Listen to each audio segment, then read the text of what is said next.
आज सोमवार का व्रत रखे और महादेव की पूजा अर्चना करे। जाने शुभ व शुभ मुहूर्त, भद्रा समय, राहु काल, दिशा शूल, सूर्योदय, चंद्रोदय और चंद्रमा।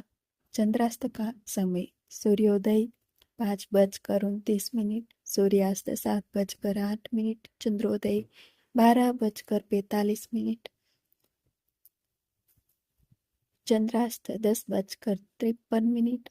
आज के शुभ योग और मुहूर्त: ब्रह्म मुहूर्त 4:06 से 4:48 तक, अभिजीत मुहूर्त 11:51 से 12:46,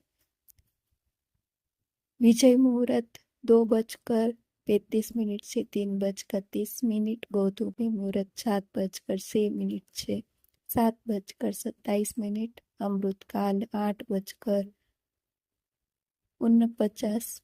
से 10:28, सर्वार्थ सिद्धि योग 5:29 से 7:29, रवि योग 5:29 से 7:29।